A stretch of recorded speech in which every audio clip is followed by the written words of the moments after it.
All right. Well, good morning and welcome to the Members Self-Publishing Advice podcast. I still got to get used to the name. And Sasha, we have to remember that we need to record this locally. I'm just So doing that. I'm doing that as well. So, folks, so just to start things off a little bit different than we typically do, we record these and we record our local audio so that our good friend Howard can edit us and make us sound in our own glory. And I can't promise that sometimes we don't always forget or we don't always remember to record our audio sessions. So I'm just talking now so that I can fill some time. So How we can are you? How we are you? I How's the am book? great, Sasha. How are you doing? I'm good. Yeah, Good. I'm good. Yeah. Oh, I'm glad now I'm having my second coffee of the day. A bit late for me. Normally I've had a Ah, couple by now, but yeah. second coffee. Well, hmm the second At coffee 1 always tastes p.m. better than the first. Oh, it really does. It really It always does. does. And I think it's because at that point, like the caffeine is kicking in. So, like, Exactly. you savor it a little bit more, A whereas I feel hundred like the percent. first one's more of a jolt to the system. Yeah, the first one is necessary oxygen to actually get out of bed. Yes, yes. I used to know somebody that had a coffee pot next to their bed, and it Oh, would wow, that's amazing. and they would turn it and they would program it so it would turn on about 30 minutes or however long it takes to make coffee. I don't drink coffee that much, but it would turn That's on, like, incredible. 10 minutes before they're supposed to wake up, and, yeah, it was a problem. No, no, I think that's amazing. Yeah. Well, it's amazing. It's amazing in the right hands. Yeah. In the wrong hands, it becomes a coffee caffeine addiction. Yeah. All Oh, right. I'm all the way there. Yeah. All right. Do you got you're good? I'm good, yeah. Okay. I'm good too. So we got a lot of questions this month, and we're going to cover a lot of ground. The title of this month's show is Design Plagiarism, Getting Your Book into Bookstores, and Negotiating Rights, just to name a few things. And that's, like I said, it's pretty wide ranging number of topics, and we're looking forward to getting into it. We will answer chats. So, folks who have questions in the chat, we will answer those as we go if it makes sense to roll into the topic. Otherwise, if you've got a question in the chat, we will try to get to it before we wrap. So, let's jump into our first question. And that is from member Hema. Hope I said that correctly. And the question is, what images or hyperlinks do I need to set up on my shopping cart? My advertising is to focus direct traffic directly to my website, in short.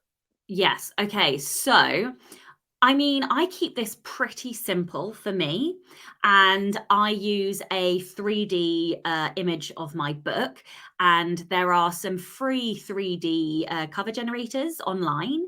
If you just Google it, you'll find one. And I basically upload the flat ebook cover and into the website, and it spits out a 3D image, and then I just load that to my website, and that's what I use.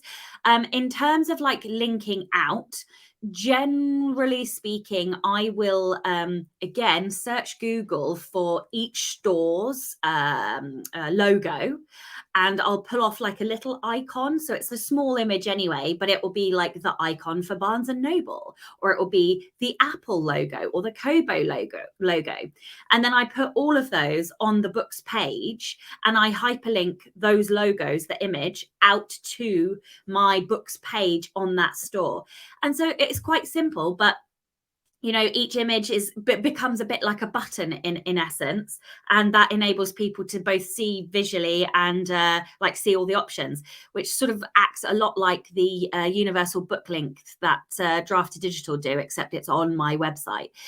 So that captures everything in one go.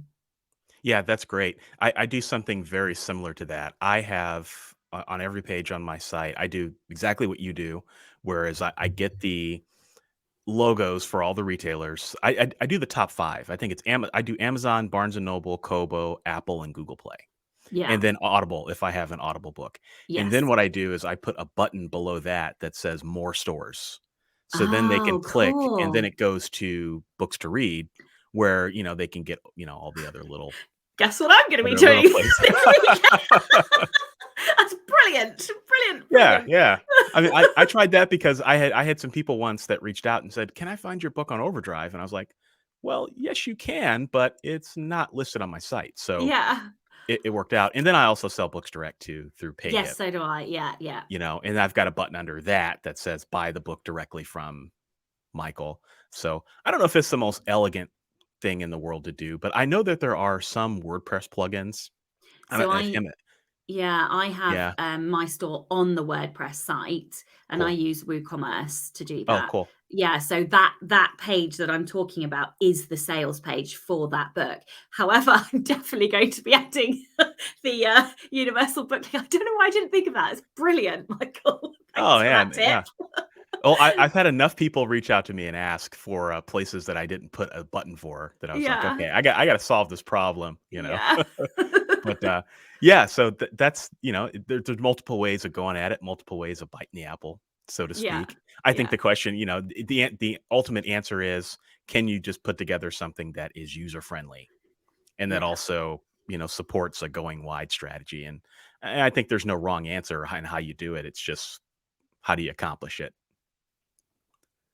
Okay, next question is from Yoda, and they ask, just read some of your guidebooks and listened to Helen Sedgwick's podcast with Orna around legal topics, but still need some guidance around an issue I'm dealing with. I'm about to publish a meditative coloring book with sayings with artwork purchased outright by me from my illustrator. My illustrator sourced some of the initial artwork from somewhere, but not sure where, as this person is overseas and some things get lost by translation in email. As I am now the copyright owner of the illustrations, I naturally don't want to be liable for infringement of other people's work. We had both signed a legal agreement at the outset stating that all work would be her own and that she would indemnify me. But there's some issues, around that. So ultimately, the question's getting down to: would the signed legal contract be sufficient cover if for me if my work has been unintentionally plagiarized? And then two, do I need to put a disclaimer in my book regarding unintentional copyright infringement? And then, is paying for additional IP insurance a good idea or a waste of money?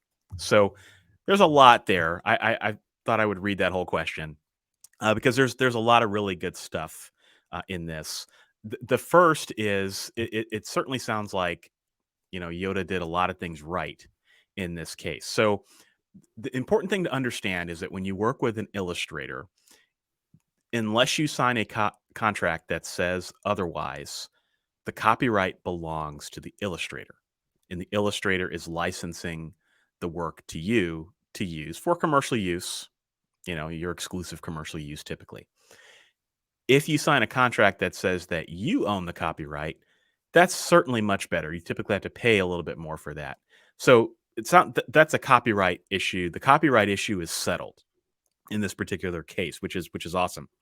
The other question that comes in is, well, what happens if the illustrator designs something that is not, or what if they take a design from someone else that it's not their own? That's copyright infringement. But then what about plagiarism? Because they're two separate things, right? I mean, you can commit copyright infringement, and that's very clear. But plagiarism is not necessarily something you can get sued for, although you can. It's just more of an ethical, hey, you shouldn't pass words off as your or designs off as your own. So anyway, that's just a little bit of context just to kind of set the table for this. So the question is, would a legal contract be sufficient cover for me if the work has been unintentionally plagiarized? Well, it's a good idea, as Yoda did, to put um, what's called a hold harmless and indemnification clause in your contract. And what that says is that the illustrator or whoever you're doing business with will basically hold harmless and indemnify means they will defend you. They will basically pay for any legal costs that you incur. Usually run a reimbursement as a result of any negligence that they have. So if they accidentally commit copyright infringement and you get sued, they will reimburse you for your legal costs effectively. That's a smart thing to have in any contract, especially when you're working with a designer, because you do want to ensure that the work that the designer does is their own. So we always recommend contracts here at Ally. That's a really good contract to have in your or clause to have in your contract. We're not lawyers, of course. We're not solicitors, but certainly that is a smart thing, and especially because that it incentivizes your designer to say, "Oh, wait a minute, I'm not going to commit any copyright infringement." So that's the answer to the second. As far as whether you should put a disclaimer in the copyright page, I don't know about UK law. I don't think it's going to make a bit of a difference. I think ultimately you just need to settle whether you've got some copyright infringement in your book or not, or plagiarism in your book or not. I don't think anything you put on the copyright page, if you say I didn't intentionally plagiarize something on your copyright page, I still don't think that's going to protect you a whole lot. And then the third question is a question we get a lot here at Ally is, do I need IP insurance, so media liability insurance? It's I'm an insurance guy. I've built my career um, in liability insurance in this particular area. I would say I always recommend insurance, but it is expensive for people, and it is not necessarily always applicable for many people. And if you're in a situation where you're kind of hoping to buy IP insurance so that you're protected from some potential copyright infringement, yeah, you may not qualify for it. So, you know, it's always a good idea. Whether or not you can bear the expense is another question entirely. All right. Anything you want to add, Sasha? I think that was expertly done. Okay. Okay. Yeah, all right. So, good old legal questions. Always fun. Okay. Next question is from Brett. And the question is, I am self-publishing my first book. What is the best way to approach shops with regards to selling to the public? So I think he means, or they mean Brett, they mean bookstores. I think so. I think so, Yeah. but we can answer that. Yeah. Well, we also have a guidebook actually, so perhaps we should start there. Yes. So Debbie Young, I believe, was the was the team member who did that. So we have a guide to selling in bookstores and libraries, which if you're a member, you can download for free in the Alliance of Independent Authors.org website. And if you're not a member, then you can purchase a copy in our bookstore on the self-publishing advice.org Org. yeah website. Testing But- me today. Yep. And that is a really comprehensive guide. I think the big thing here is that selling to bookstores is difficult because traditional publishers have established relationships. They have established networks of sending advanced copies and relationships with the booksellers in the store. And that's really the key here is you need to build relationships with the individual bookstores, which is why indies often don't go this route, or at least they don't spend vast amounts of time doing it, because you're going to sell a couple of copies per book. Per bookstore, and therefore the amount of time that you're going to need to build relationships with each individual store is not going to offset the amount of time. The amount that you sell is not going to offset the amount of time it's going to take.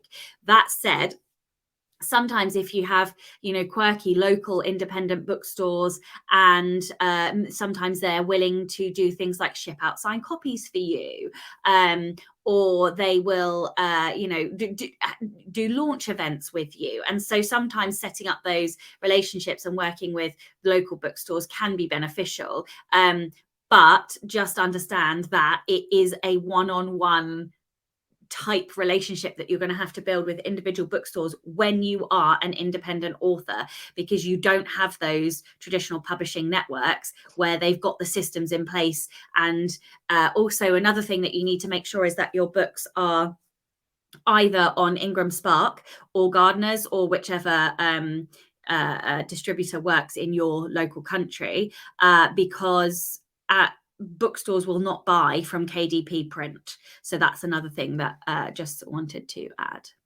Yeah, I was going to add that as well. You definitely need to make sure your book is available on Ingram, and the reason for that is because that's how bookstores purchase their books. So if your book is not in their catalog, then they essentially when you put your book on Ingram Spark, you discount it. So usually I think the general discount is about 55%. That makes it attractive enough for booksellers to purchase. So if you are selling just through KDP Print, they can't purchase it at a good enough discount in order to purchase it and make money on it. So that's absolutely critical. So yeah, distribute your book through Ingram, build relationships, and then also don't be afraid to ask your readers. If readers want to buy your books at bookstores, ask them to ask their local independent bookstore. Yeah, Because that's ultimately, actually often even better than you trying to yeah, build the relationship. That often yeah, works better. Yeah. exactly. Because I've spoken to bookstore owners, and what they say is they don't really have a bias against self-published books. It's just that they need to make sure there's a demand. So if their readers are asking for the book, as long as it looks professional and as long as they can purchase it and sell it at a sufficient discount, they don't necessarily care whether it's self-published or not. It just has to be a good market for their audience. So, yeah, Y- definitely check out Debbie's book, but all some good things to think about. Yeah, one last thing, when you are setting up an Ingram Spark, um, just there's an option to click no returns. And because what can happen is if booksellers order your books and say they order a big quantity of books, and then they don't sell them, they will try and return them to you or slash Ingram Spark at a cost to you. So you end up being charged. So lots of independent authors do click no returns, which does lower the chances of you getting those sales to bookstores, but it also protects you in the long term. Yeah, I mean, if you're prepared to click that box that says returns, just be prepared for what can happen, right? Meaning that you could end up with negative royalties for the month or be charged for Yeah. the books. So it's possible it can happen. I what I always tell people is if you're willing to click that box, just watch Ingram like a hawk. Yeah. And if it gets to a point where it's things are trending in the wrong direction, then you always have the ability to turn it off.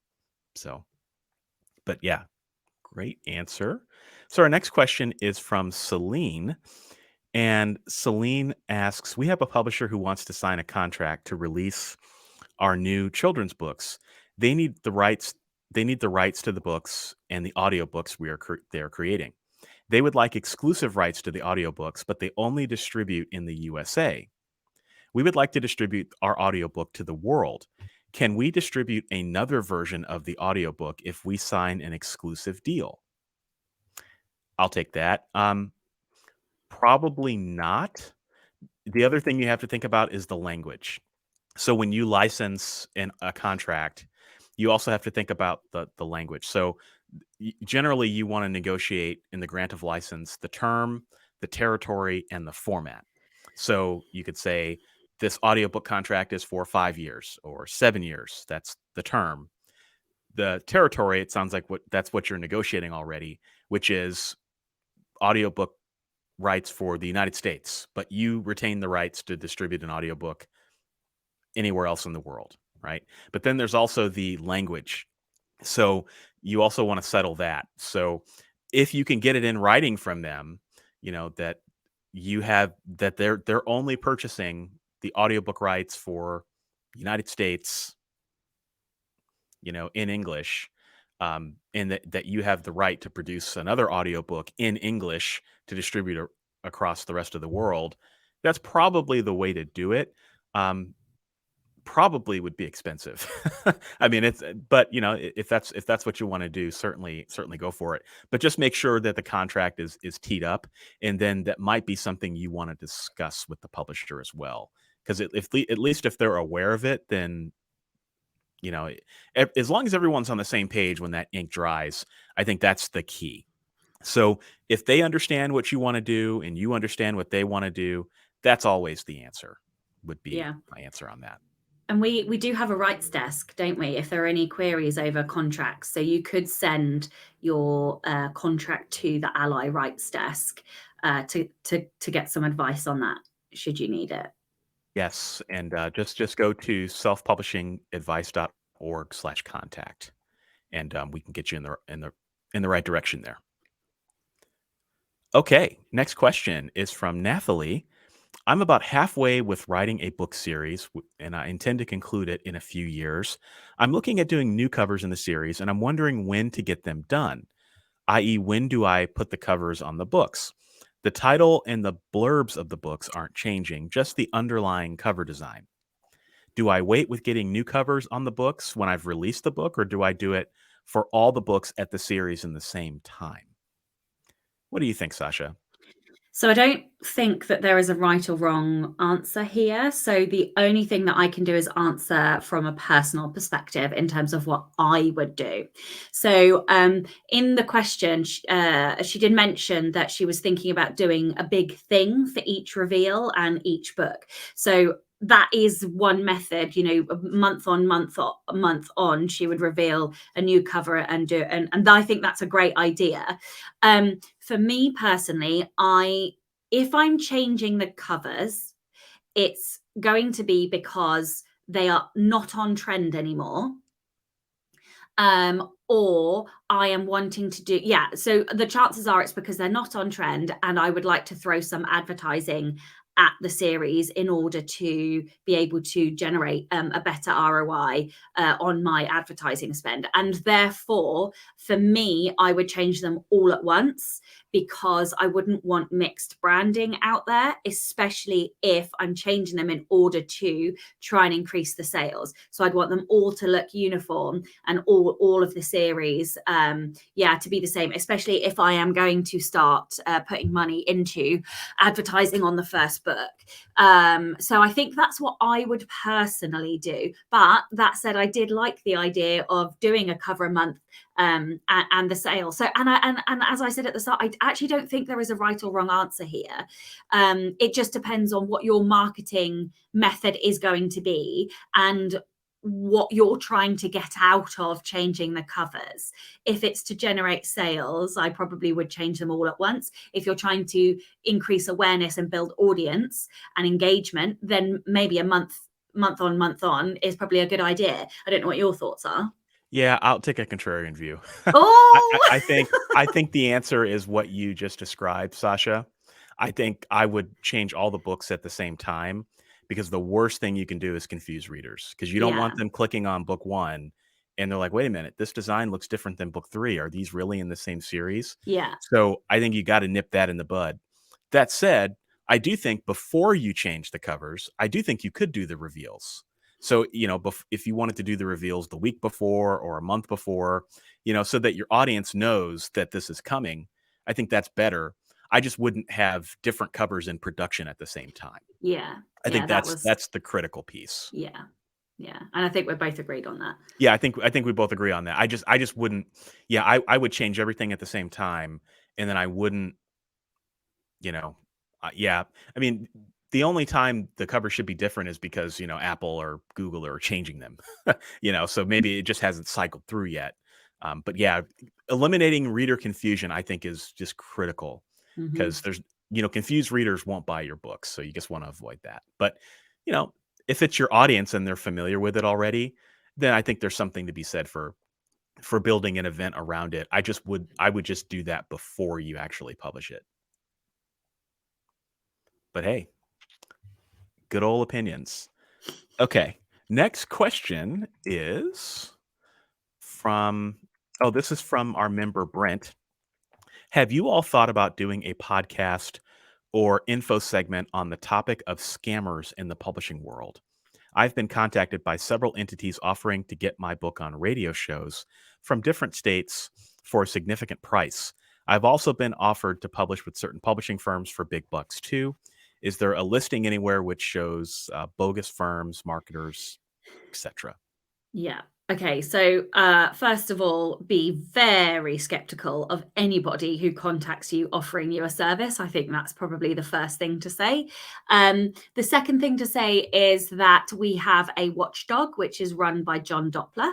And on often the posts are usually on a Tuesday, but we will have articles from John that do look at scams, look at companies, look at things going on in the community and in the industry. And you can look in the archives. So if you just go to the selfpublishingadvice.org and search in Watchdog, everything's tagged. So that's one place that you can look for historical articles and advice on avoiding scams and things. And then the second thing that we have is we do have a ratings page. It is going through a big change at the moment. We're updating it all, so just to be aware of that. But the ratings page looks at like lots of different things, and then if you are a member, you can sign in to the Alliance of Independent Authors.org website, and you can go to the trusted partners directory and the service listings, and John assesses and approves all potential or doesn't approve all potential partners, and they do actually go through quite a rigorous check with John.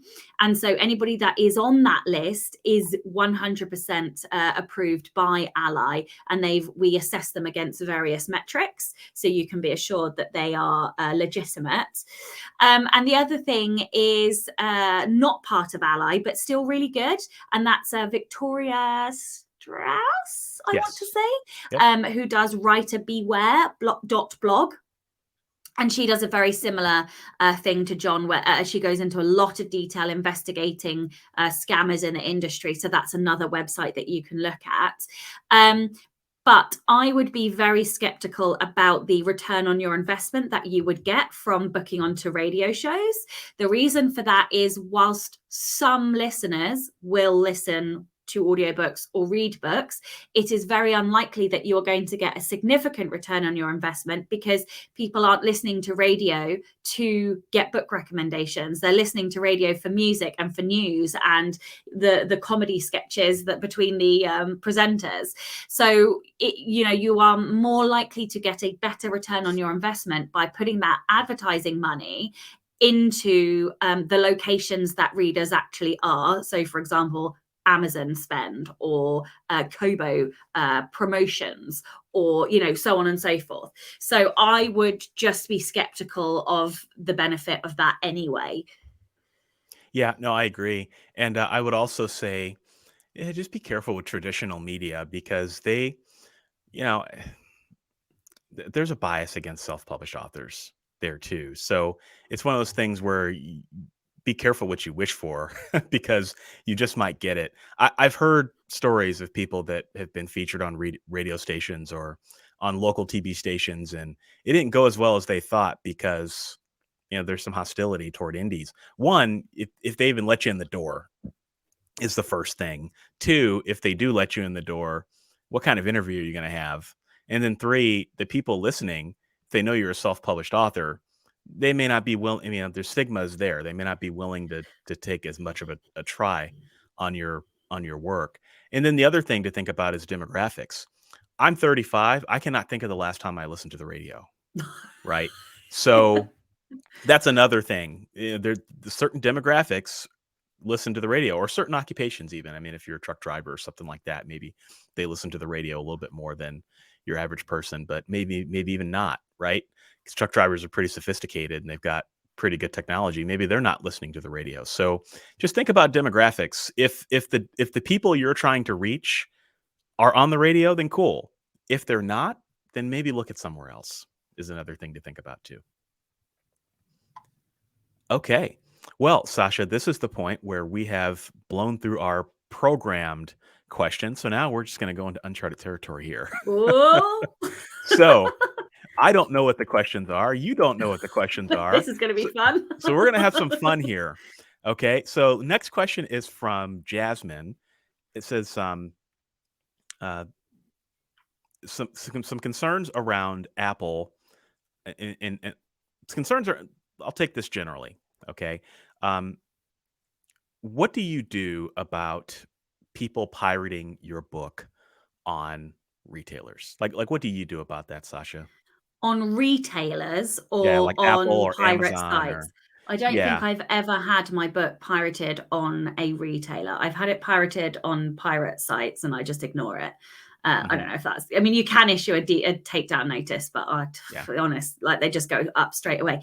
On On the retailers, though, that is a different question. I think if you have proof that you own the ISBN, for example, or proof, because obviously in the UK, we own the copyright the minute that we like finish the book, finish the product, and so it is not.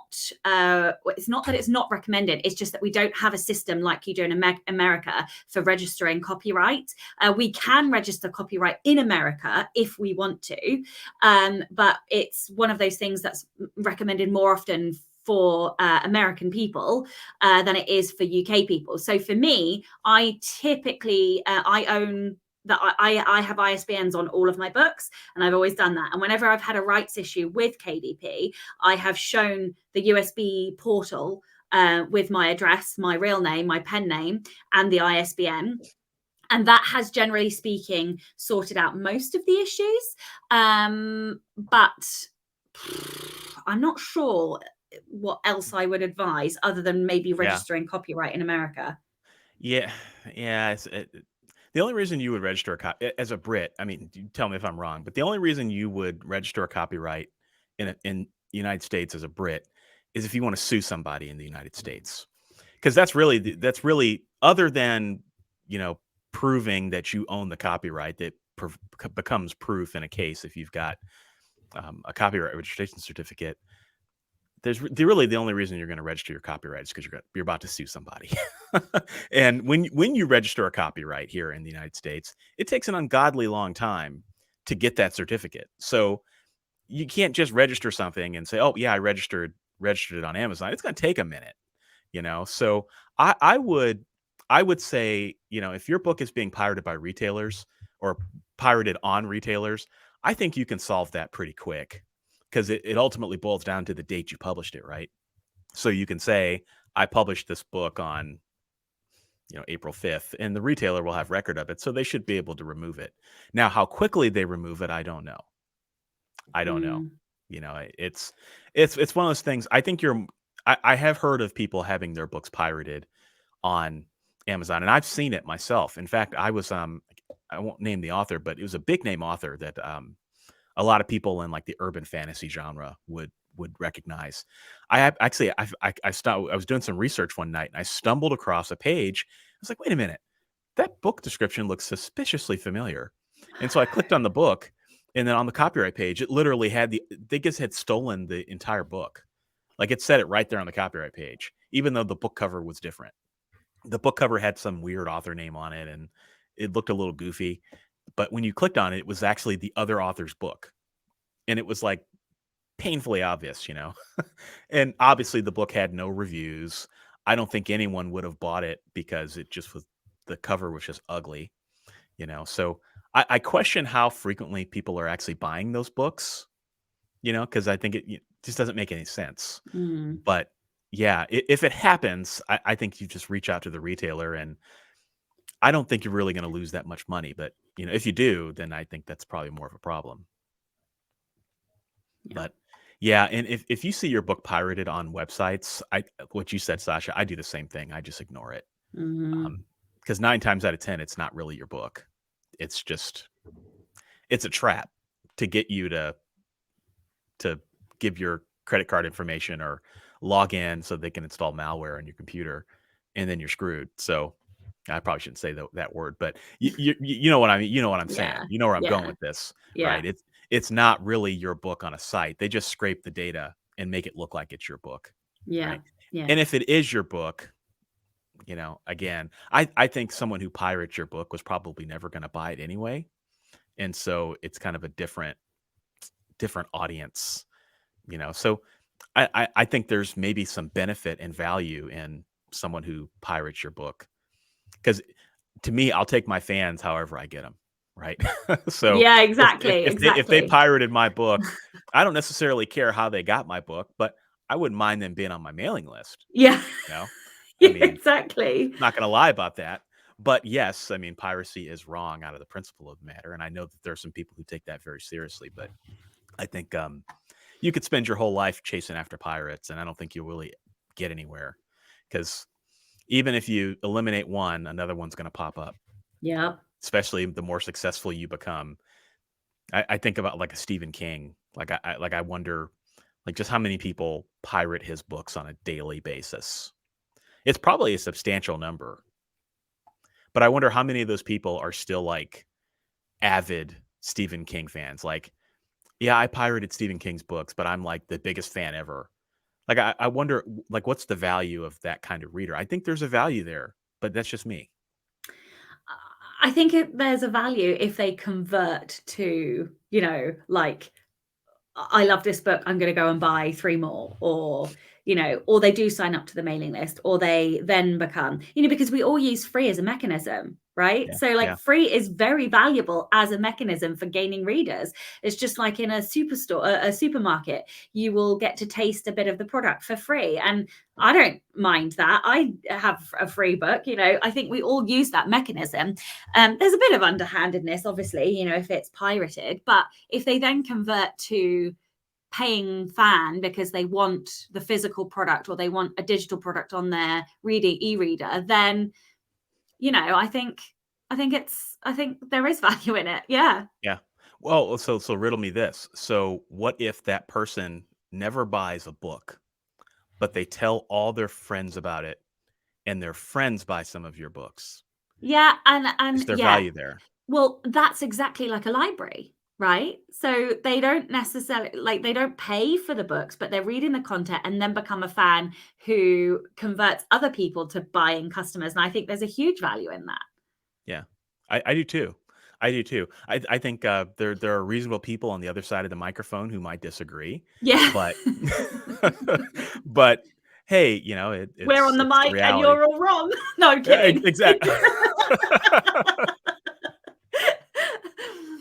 Uh, That's the quote of the podcast. I yeah. think, Sasha.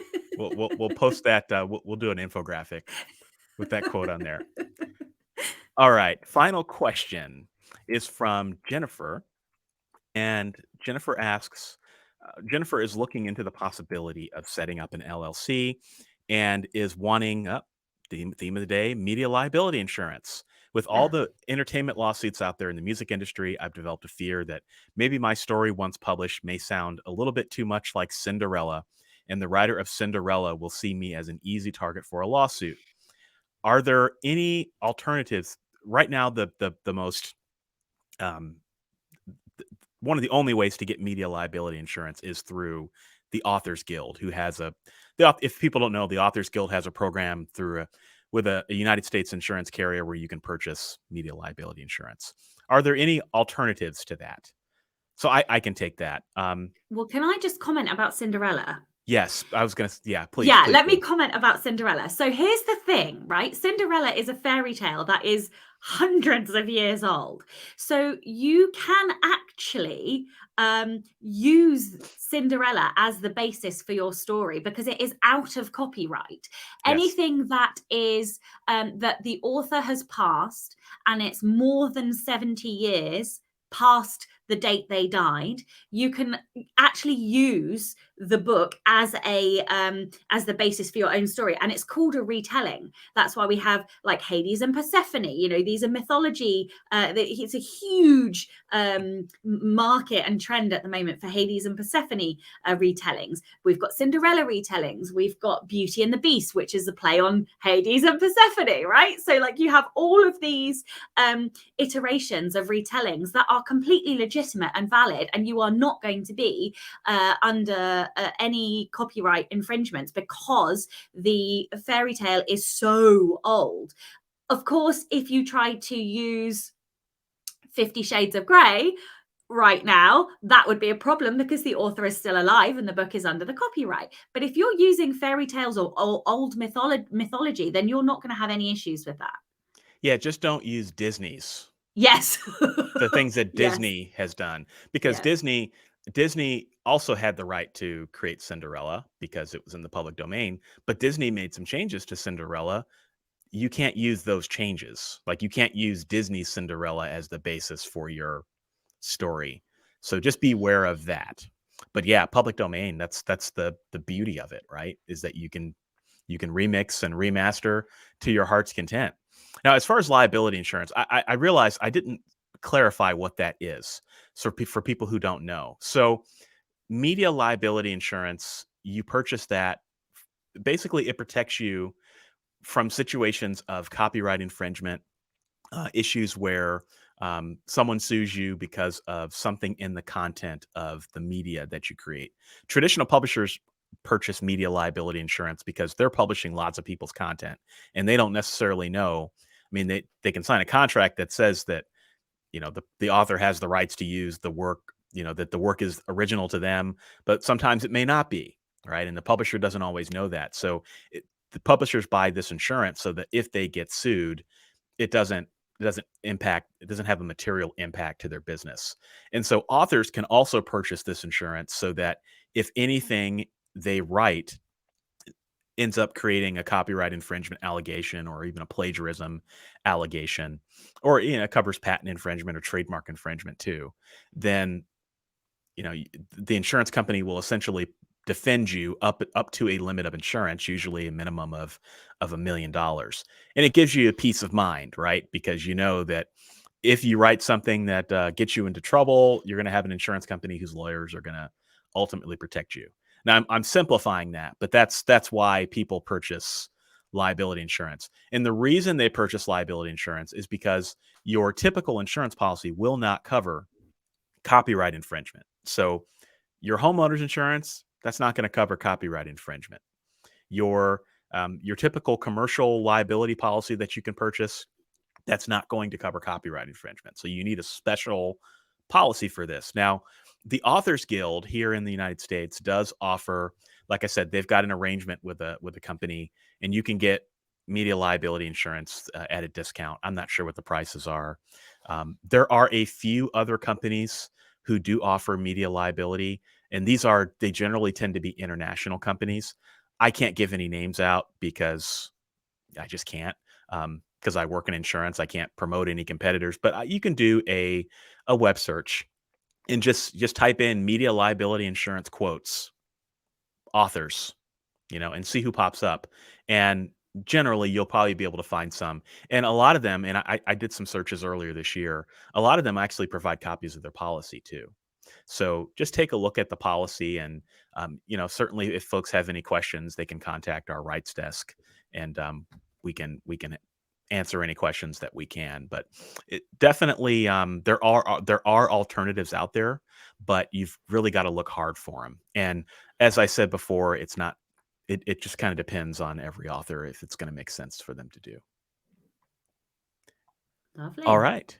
Well, Sacha, we have come to the end of another show, which is good stuff. So we just want to thank everybody for listening to the Members Q&A Self-Publishing Advice podcast. We will be back next month. Our next live stream will be the second Tuesday in November at 1 p.m. London time. And for my friends in the United States, that's about 8 a.m. Eastern and 7 a.m. Central and 5 a.m. on the West Coast. Anyone who is brave enough to join us that early, feel free. Otherwise, we do record this and it goes live the following Friday at 1 p.m. So you don't feel like you have to wake up too early to listen to us, but we do appreciate all of our live listeners. All right. So thank you for listening, and we'll be back next month. Take care, Bye. Sacha.